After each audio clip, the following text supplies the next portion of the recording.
It was just a photo of a mother and son in 1885, but their hands reveal a dark secret.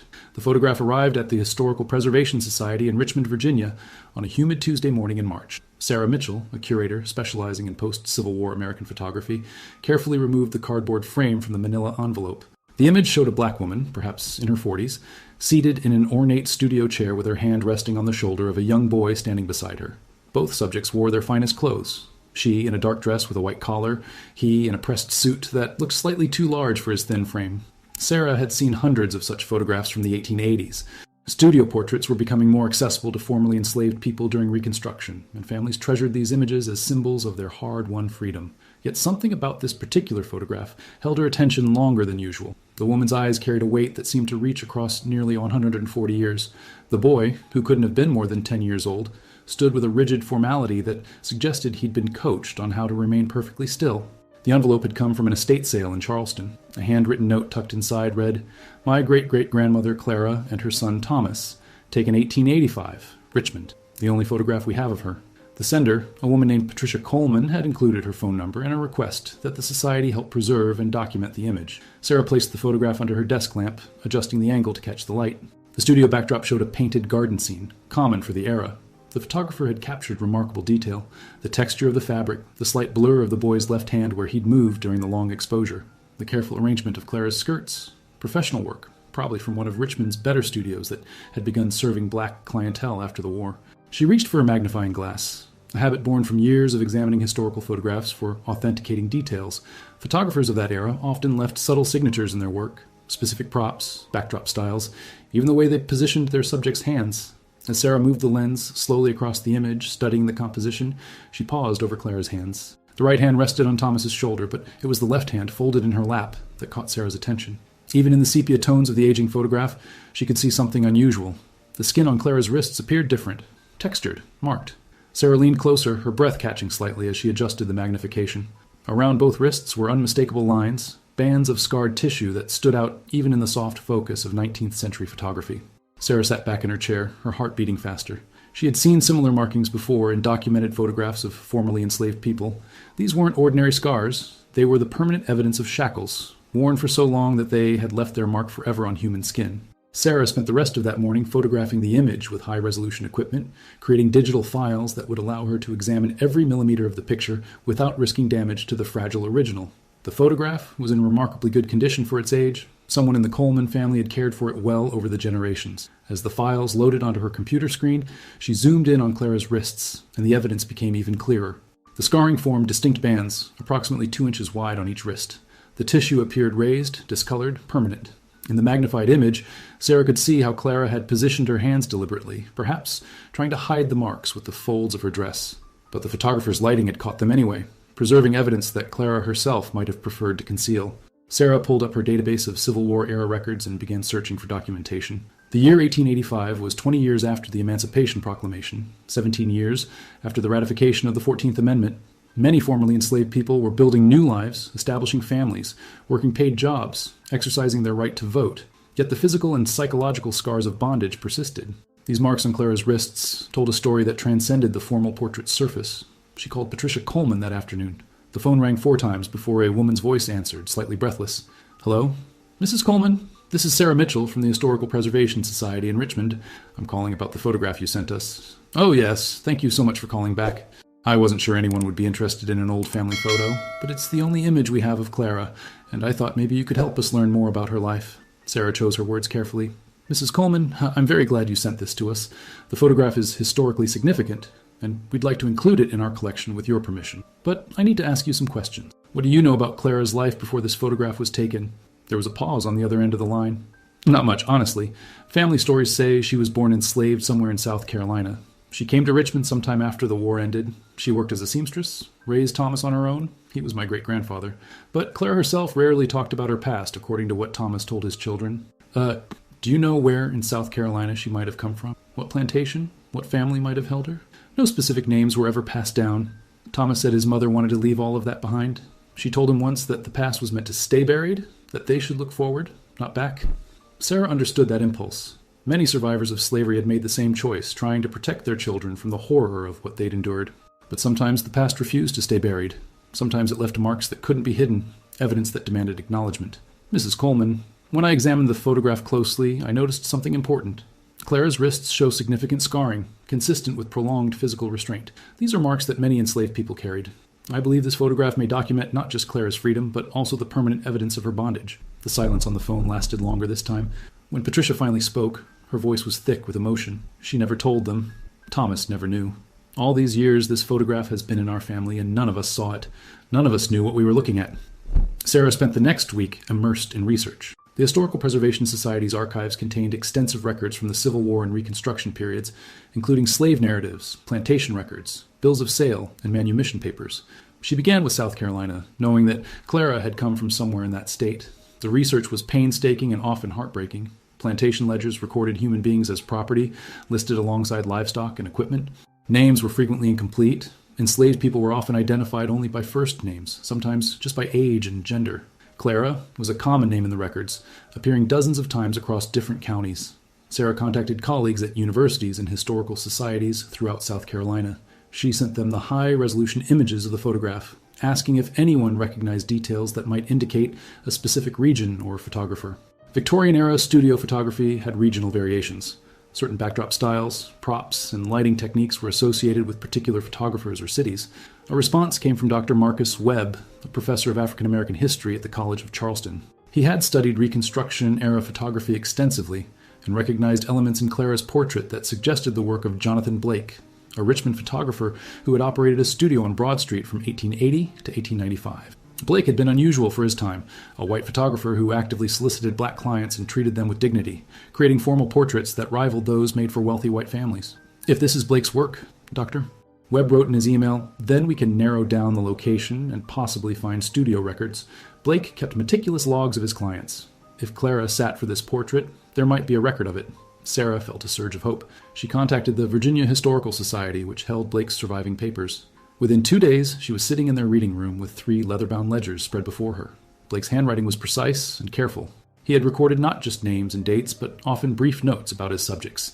First portrait after emancipation, celebrating new home, family reunited after years apart. She found the entry on a Thursday afternoon, May 15, 1885. Clara, portrait with son Thomas. Lady spoke little but carried herself with great dignity. Boy approximately 10 years. Payment $2.50, paid in full. Sarah stared at the entry, her fingers trembling slightly as she transcribed it into her notebook. $2.50.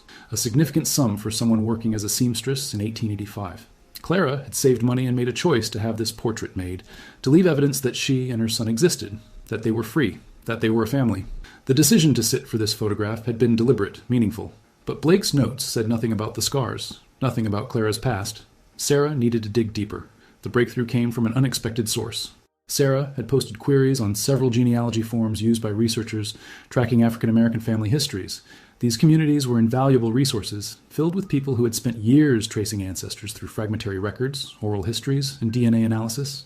A woman named Dorothy Harrison responded to Sarah's post. Her message was detailed and carefully written. I've been researching the Ashford Plantation in Beaufort County, South Carolina. My great-great-grandfather was enslaved there until 1865. I have copies of the plantation ledgers, and there's a Clara listed among the field workers in the 1850s and 1860s. The records show she had a son born in 1875, which would make him about 10 in 1885. Could this be your Clara? Sarah's pulse quickened as she read the message. She replied immediately, asking Dorothy to send copies of whatever records she had. The documents arrived by email that evening, scanned pages from plantation ledgers written in fading ink. The Ashford Plantation had been one of the larger rice plantations in the Low Country, operating with more than 200 enslaved workers at its peak before the Civil War. The ledgers were brutally clinical in their detail. Each enslaved person was listed with an estimated value, their work assignments, any punishments administered, births, and deaths. The handwriting was elegant, the penmanship beautiful, documenting atrocity with careful precision. Sarah found Clara's name on a page dated 1863. Clara, female, approximately 20 years, field worker value $800. Her hands shook as she continued reading. The next entry, dated 3 months later, included a note. Clara, disciplined for attempted escape, confined to quarters for 2 weeks, shackled. There it was, the first direct evidence. Sarah read the words again, feeling the weight of what they meant. Clara had tried to run. She had been caught, punished, shackled. The scars in the photograph suddenly took on even deeper meaning. These weren't just marks from regular work restraints. They were evidence of punishment, of resistance, of a young woman who had refused to accept her bondage without fighting back. Sarah contacted Dorothy immediately, and they arranged to speak by phone the next morning. Dorothy's voice was warm, but carried the exhaustion of someone who had spent years confronting difficult truths. "I've been working on this research for 5 years," she explained. "The Ashford plantation is where most of my mother's family came from. It's not easy work reading these records, seeing your ancestors reduced to property values and punishment logs." "I understand," Sarah said quietly. "Thank you for sharing this with me." The entry about Clara's attempted escape and subsequent shackling, that matches what we see in the photograph. The scarring on her wrists is consistent with prolonged restraint. "Do the records show when Clara left the plantation?" Sarah asked. Dorothy's voice became somber. "That's where it gets complicated. The records end abruptly in early 1865, right around the time Sherman's troops came through the region. Many of the enslaved people fled when they heard the Union Army was approaching. The plantation owner, Richard Ashford, tried to move some of them inland to avoid losing them, but according to family stories, many just walked away when they saw their chance. Clara might have been among them." Sarah reached out to Patricia Coleman again, this time with more questions about Thomas, Clara's son in the photograph. If Clara had been born around 1843 and enslaved on the Ashford plantation until 1865, then she would have been approximately 22 when freedom came. Thomas was born in 1875, 10 years later. What had happened in that decade? Patricia invited Sarah to visit her home in Alexandria, Virginia. She lived in a modest townhouse filled with family photographs, spanning 5 generations. The walls told a visual history of the Coleman family. Graduations, weddings, military service, family reunions. But the oldest photograph, the one of Clara and Thomas, held the place of honor in the living room, framed and carefully preserved. Patricia was a woman in her 60s, a retired schoolteacher with kind eyes and her great-great-grandmother's dignified bearing. She brought out a cardboard box filled with family documents, birth certificates, marriage licenses, obituaries, a Bible with family names inscribed on the opening pages. "Thomas lived until 1952, Patricia explained, carefully handling a yellowed newspaper clipping. "He died at 77. This is his obituary from the Richmond Times-Dispatch. It says he worked for the railroad for 40 years, was a deacon at First African Baptist Church, had 4 children and 12 grandchildren. He was well respected in the community." Sarah read the obituary carefully. It mentioned Thomas's birth in Richmond in 1875 and his long career, but said nothing about his mother Clara. "Do you have any letters or documents in Thomas's own handwriting? Anything that might give us insight into his mother's life?" Patricia nodded and pulled out a small leather journal. This was Thomas's diary. He started keeping it in 1920, when he was 45. "My grandfather said Thomas became more reflective as he got older, started writing down memories and family stories. There are some entries about Clara." Sarah opened the journal with trembling hands.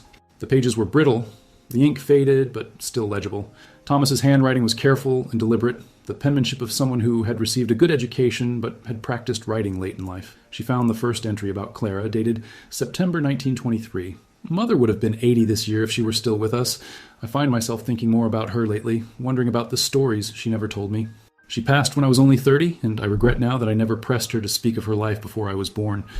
She worked herself to exhaustion, taking in sewing and mending to give me opportunities she never had. She was the strongest person I have ever known." Sarah turned the pages carefully, finding another entry from 1925. "I discovered something today that troubles me greatly. While sorting through Mother's belongings, items I've kept in a trunk for years, I found a small bundle wrapped in cloth. Inside were iron cuffs, the kind used to shackle enslaved people. They were rusted and broken, but unmistakable. Why did Mother keep these? What did they mean to her? I remember as a child noticing scars on her wrists, but when I asked about them, she would only say she had hurt herself long ago and changed the subject. Now I understand what I was too young to comprehend then." With Dorothy Harrison's help, Sarah began piecing together Clara's journey from South Carolina to Virginia. The post-war years were chaotic, with millions of formerly enslaved people moving across the South, searching for family members, seeking work, trying to build new lives. Many records from this period were lost or never created in the first place, but Sarah found fragments. A researcher at the Freedmen's Bureau Records in Washington, D.C., discovered a Clara listed on a rations distribution log in Charleston in 1866. The notation read, "Clara, no surname given, approximately 23 years, in need of assistance, traveled from Beaufort County." The Bureau had been established to help formerly enslaved people transition to freedom, providing food, medical care, and assistance with labor contracts and education. Sarah also found Clara's name in the marriage records at Richmond City Hall. In 1874, Clara had married a man named Samuel Thompson. The marriage certificate listed both parties as colored and noted that Clara signed with an X. She could not write her own name. Samuel's occupation was listed as laborer. Thomas's birth certificate, dated March 1875, listed both parents, Clara Thompson and Samuel Thompson. But there was no record of Samuel after that. Sarah searched death certificates, census records, city directories. Samuel Thompson seemed to disappear from the historical record after Thomas's birth. Patricia had heard family stories suggesting that Samuel had died when Thomas was an infant, but there were no specifics, no details about what had happened. Mother never spoke of my father. Thomas had written in his diary in 1927. "I have no memory of him, no stories, nothing but a name. Mother raised me alone, and when I was old enough to ask questions, she would tell me only that he was gone, and that we must make our way without him. I learned not to press her on subjects that brought such sadness to her eyes." Sarah contacted Dr. Webb in Charleston again, sharing everything she had discovered. He suggested looking at church records. Many black churches had kept detailed membership logs and community records during Reconstruction. These congregations had served as centers of community life, providing not just spiritual guidance but also practical assistance, education, and social networks. Dr. Webb searched the records of churches in Richmond's Jackson Ward neighborhood, where many black families had settled in the 1870s and 1880s. He found Clara listed as a member of Ebenezer Baptist Church starting in 1876. The notation beside her name read, "Widow, one child, seamstress." So Samuel had died, probably within a year or two of Thomas's birth, leaving Clara alone with an infant son in a city where she had no family, no connections, in a country barely a decade removed from the institution that had held her in bondage for more than 20 years. The photograph from 1885 took on new dimensions of meaning. Clara, at approximately 42 years old, had survived slavery, escape, widowhood, and a decade of raising a child alone. She had worked as a seamstress, saved money, and chosen to have a formal portrait made with her son. This wasn't just a simple studio photograph. It was a declaration of survival, of dignity reclaimed, of a mother's determination to document her love for her child. Sarah contacted Dr. Jennifer Martinez, a medical historian who specialized in studying the physical evidence of slavery's brutality. Dr. Martinez had examined dozens of photographs similar to Clara's, documenting the ways that bondage had left permanent marks on survivors' bodies. She agreed to analyze the high-resolution images of Clara's wrists. Her report arrived 3 days later, detailed and sobering. Dr. Martinez explained that the type of scarring visible in Clara's photograph was consistent with iron shackles worn for extended periods, likely weeks or months at a time. The marks suggested not just restraint during work, but punitive confinement, the kind of shackling used to prevent escape or punish resistance. The scarring pattern indicates that the restraints were likely too tight, cutting into the skin repeatedly, Dr. Martinez wrote. Over time, this would cause not just surface wounds, but deep tissue damage, resulting in the kind of permanent scarring we see in this photograph. The fact that these marks are so clearly visible 20 years after emancipation tells us how severe the original trauma must have been. Dr. Martinez's report also noted something else. In examining the photograph carefully, I observed that Clara has positioned her hands in a way that partially conceals the scarring. Her right hand is placed prominently on her son's shoulder, but her left hand is folded inward, with the wrist turned away from the camera. This suggests she was conscious of these marks and perhaps ambivalent about their visibility. Yet the photographer's lighting captured them anyway. Whether this was intentional on the photographer's part or simply the result of professional lighting techniques, we cannot know, but the result is that this photograph preserves evidence Clara might have preferred to hide. Sarah thought about Jonathan Blake, the photographer who had made this portrait. Had he noticed the scars? Had Clara mentioned them? Or had they simply been there, part of her physical reality, impossible to completely conceal even in a carefully posed studio portrait? She returned to Blake's ledgers at the Virginia Historical Society, looking for any additional notes about the session. Blake had been known for treating his black clients with respect, but he had also been a businessman operating in a deeply segregated society. What had he seen when Clara sat before his camera? There were no additional notes, but Sarah found something else. Blake had made 2 prints of Clara's portrait, not just one. The standard practice was to make 1 print for the client, unless additional copies were specifically requested and paid for. Yet Blake's records showed 2 prints beside Clara's entry. Sarah wondered if Blake had kept a copy for himself. Many photographers maintained sample books showing examples of their work, and some had begun collecting portraits documenting the lives of formerly enslaved people, recognizing their historical importance even then. She contacted the Virginia Museum of History and Culture, which held Blake's surviving sample books. A curator named James Patterson agreed to search their collection. 2 weeks later, he called Sarah with news. We found it. Blake kept a copy of Clara's portrait in a leather-bound album labeled Portraits of Dignity, 1880-1890. There are about 40 photographs in this collection, all of black clients, all formal portraits. Blake apparently saw these images as historically significant. There's a handwritten note on the page opposite Clara's photograph. Would you like to know what it says? Sarah's heart was pounding. Yes, please. James read Blake's words aloud. Clara came to my studio with her young son in May 1885. She spoke little, but her bearing commanded respect. I noticed marks upon her wrists, the unmistakable evidence of bondage. When I gently inquired, she told me she wished the photograph to show her and her son as they were, a free woman and her free child. She did not wish to hide the past, she said, but neither did she wish it to define her entirely. I photographed her as she requested, with her son beside her, both in their finest clothes, dignified and free. Yet the camera captured what words perhaps could not, that freedom does not erase the scars of slavery, it only allows us to live despite them.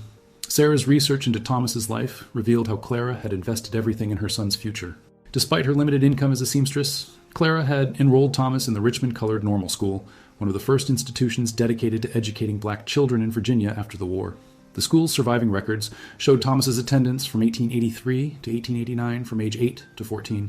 Patricia showed Sarah another document from the family collection, a certificate of completion from the normal school, dated June 1889, bearing Thomas's name and signed by the principal, a man named Nathaniel Freeman. The certificate confirmed that Thomas had completed the full course of study in reading, writing, arithmetic, history, and moral philosophy.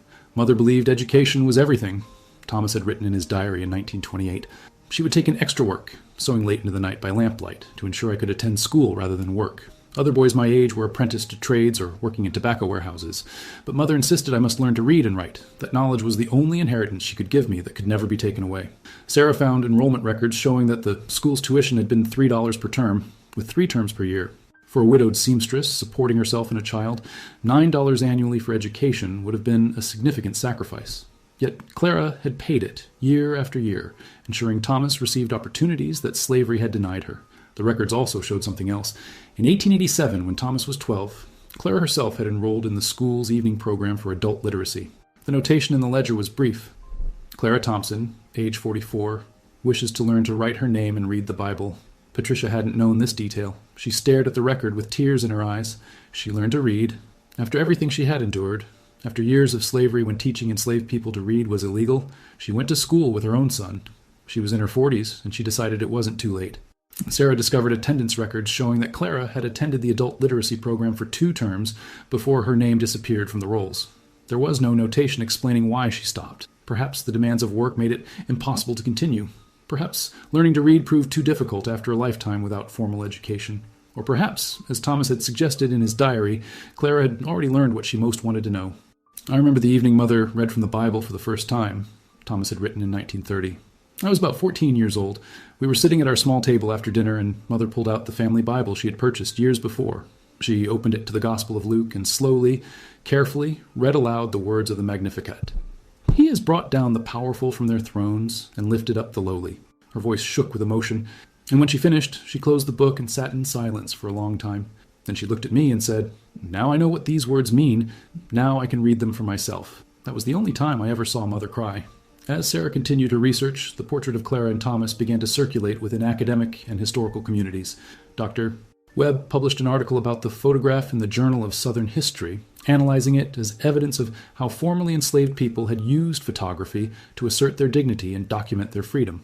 The article included high-resolution details of Clara's scarred wrists, along with the historical context Sarah had uncovered. The response was overwhelming.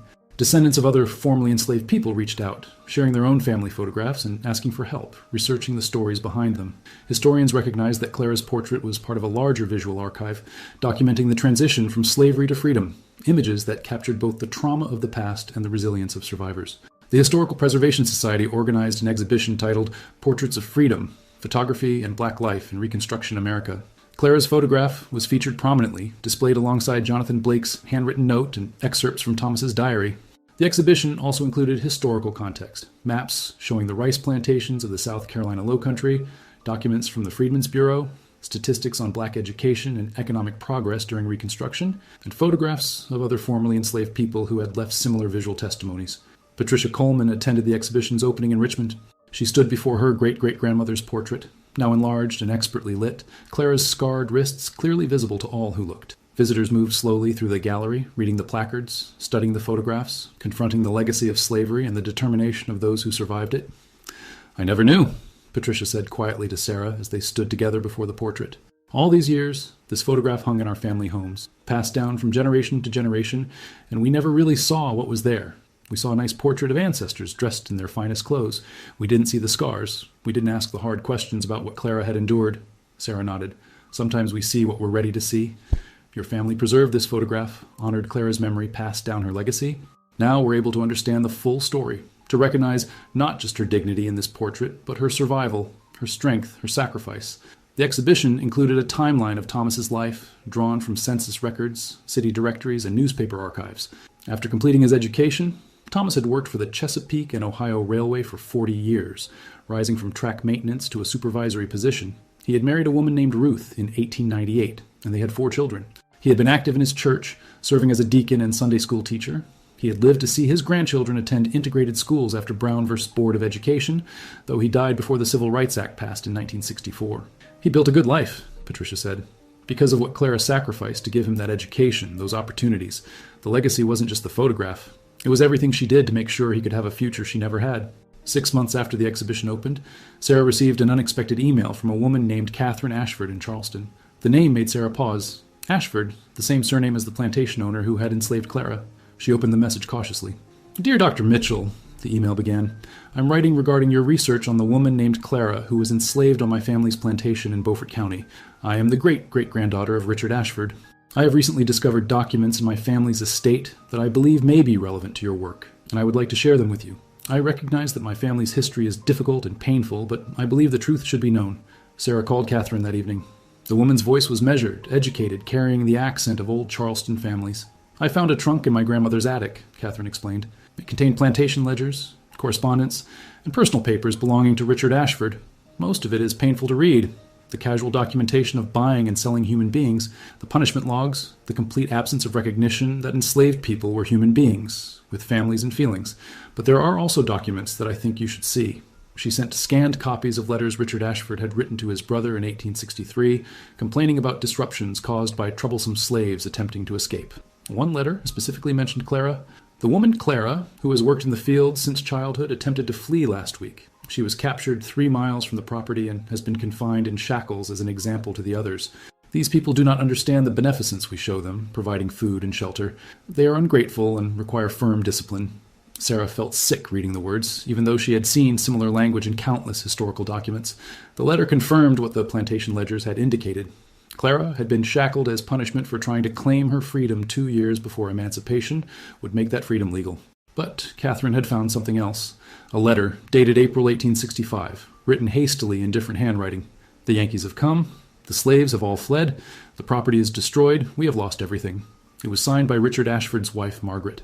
"My family lost the plantation," Catherine said quietly. "They lost their wealth, their social position, everything they had built on the labor of enslaved people. And for generations, we told ourselves we were the victims of the war, of northern aggression, a betrayal by the people we had cared for. It's taken me years to understand the depth of that delusion, to recognize what my ancestors really were." Sarah appreciated Catherine's honesty, but she also knew that acknowledgement alone didn't change history. "What will you do with these documents?" she asked. "I'm donating them to the South Carolina Historical Society," Catherine replied. "All of them. The ledgers, the letters, everything. They belong in a public archive where researchers and descendants can access them. People like Clara's family deserve to know their ancestors' stories, even the painful parts. Especially the painful parts. And people like me need to face what our families did, not hide from it." Sarah thought about Clara, standing in Jonathan Blake's studio in 1885, her son beside her, choosing to be photographed with her scars visible. Clara had not hidden from her past, even though she rarely spoke of it. She had lived with the evidence of what she had endured, and she had chosen to document herself not as a victim, but as a survivor.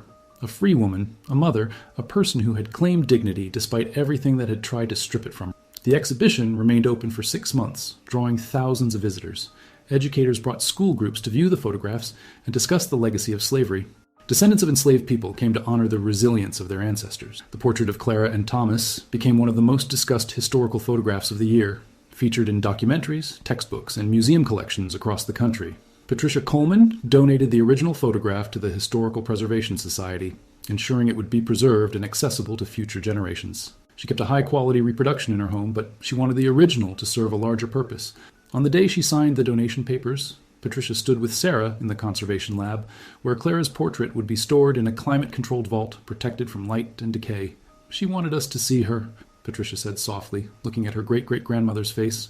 "That's why she had this portrait made, why she didn't hide her scars, why she dressed in her finest clothes and brought her son to that studio. She wanted to be seen, remembered, honored, not as a slave, but as a person who had survived slavery and built a life anyway." Sarah nodded. "And now she is. Clara's story is part of the historical record now. Her strength, her sacrifice, her love for her son, all of it is documented and preserved. She left us evidence, and we're finally learning to read it." The photograph remained in its vault, carefully preserved. But copies circulated widely, in exhibitions, publications, classrooms, and homes. Clara's face looked out from the frame across nearly 140 years, her scarred wrists visible proof of what she had endured, her dignified bearing, testament to what she had overcome. The portrait that had seemed like just another 19th century studio photograph had revealed itself to be something more, a document of survival, a declaration of freedom, and a mother's love captured in silver and light. Thomas had written one final entry about his mother in his diary, dated 1946, 6 years before his own death. I'm an old man now, and Mother has been gone for 40 years, but I carry her with me every day. The sacrifices she made, the strength she showed, the love she gave, these are my inheritance, more valuable than any material wealth. When I look at that photograph of us together, taken when I was just a boy, I see not just a portrait, but a promise kept. Mother promised herself that I would be free in ways she never was, that I would have opportunities denied to her, that I would know my worth as a human being. She kept that promise, and in keeping it, she showed me what love truly means.